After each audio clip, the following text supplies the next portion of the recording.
अस्सलामुअलैकुम viewers, welcome to my YouTube channel. नए आने वाले व्यूवर्स से गुजारिश है कि हमारे चैनल को लाजमी सब्सक्राइब करें। सो व्यूवर्स, इस वीडियो में हम आपको बताने वाले हैं ड्रामा सीरियल गुड्डी की अगली एपिसोड में क्या होने वाला है। व्यूवर्स, जैसा कि इसकी अगली एपिसोड में आप देखेंगे कि नासिर बड़ी मुश्किल से औरंगज़ेब को ज़मानत करवा कर जेल से निकलवा के घर आराम से ले आएगा। और जब वो घर आएगा औरंगज़ेब तो बड़ा परेशान होगा और वो शादिया पूछेगी क्या हुआ, उन्होंने मारा तो नहीं आपको।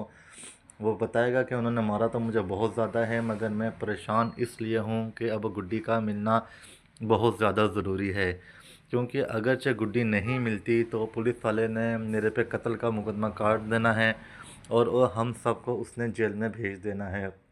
जिस पे शाज़िया कहेगी ऐसे कैसे वो हमें जेल में भेज देंगे, जबकि हमने तो गुड्डी को बड़ा ख्याल रखा हुआ था और हमने तो गुड्डी को मारा भी नहीं। इस पे औरंगज़ेब कहेगा चाहे जो भी है, हमने मारा है या नहीं मारा, जहांगीर ने पर्चा ही ऐसा कटवाया है कि वो कत्ल का मुकदमा मेरे पे पुलिस वाला काट देगा अगर चंद ही दिनों में गुड्डी ना मिली तो। औरंगज़ेब इस मामले में बहुत ज़्यादा परेशान होगा और फिर वो परेशानी की हालत में रमीज़ को फ़ोन करके ये सारे मामलात बताएगा।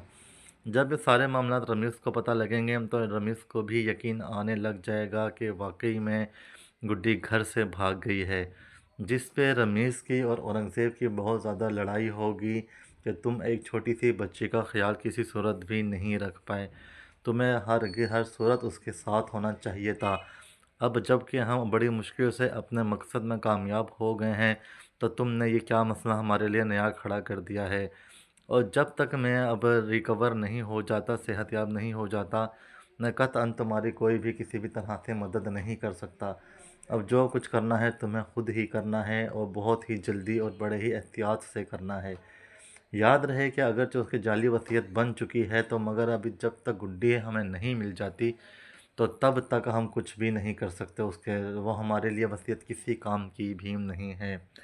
व्यूअर्स, दूसरी तरफ आप देखेंगे कि सैफ़ी बाबा और नासिर के भी झूठे जो यकीन था वो सामने आ गया है। आप जैसा कि आपने देखा है कि सैफ़ी बाबा उस गुड्डी को एक दलदल में छोड़ आया है जहां से निकलना अब बहुत ही ज़्यादा नामुमकिन है। और सैफ़ी बाबे ने अब स्वीटी भी उससे अलहदा कर दी है, क्योंकि अब स्वीटी भी उसका ख्याल नहीं रख सकती। अब सैफ़ी बाबा और नासिर जब आपस में एक दूसरे के साथ मिलेंगे तो वो कहेंगे कि हमें एक दफ़ा गुड्डी से मिल के आना चाहिए, हाल चाल पूछ के आना चाहिए।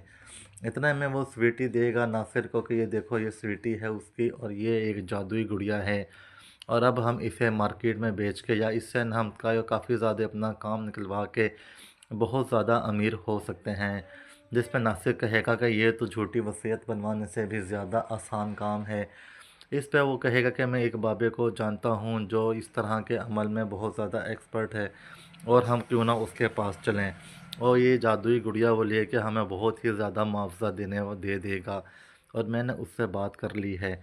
आप देखेंगे वीवर्स के गुड्डी फुल मुश्किलात का शिकार होगी उस दलदल वाले घर में। वो किसी भी तरह चाहेगी कि मैं निकल जाऊं, मगर वहाँ पे भी उसे बहुत ही ज़्यादा जुल्म सितम हो रहे होंगे। वीवर्स, दूसरी तरफ आप देखेंगे कि आफाक अब सोनी को फ़ोन करेगा कि अब मामला ठंडा हो गया है।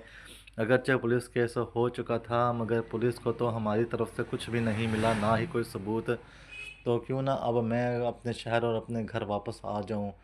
वो कहेगी कि ठीक है, सही है, तुम वापस आ जाओ, मगर एहतियात में रहना कि अभी तक पुलिस की इंक्वायरी चल रही है। जहांगीर भी पुलिस वाले को बोलेगा कि कुछ भी करके मेरा माल बरामद करवाओ, अगरचे मुझे वो माल ना मिला तो मुझे फैक्ट्री दोबारा बेचनी पड़ जानी है। रिवर्स, दूसरी तरफ आप देखेंगे कि इशरत और हमज़ा गुड्डी को लेके बहुत ही ज़्यादा परेशान हो रहे होंगे कि बिल आखिर गुड्डी गई तो गई कहाँ। दूसरी तरफ इशरत ये भी सोच रही होगी कि कहीं इन्होंने गुड्डी को मार तो नहीं दिया, कत्ल तो नहीं कर दिया। और जहांगीर भी उसको यही समझा रहा होगा कि अभी तक कुछ भी नहीं कह सकते जब तक हमें गुड्डी नहीं मिल जाती। So viewers, must like our YouTube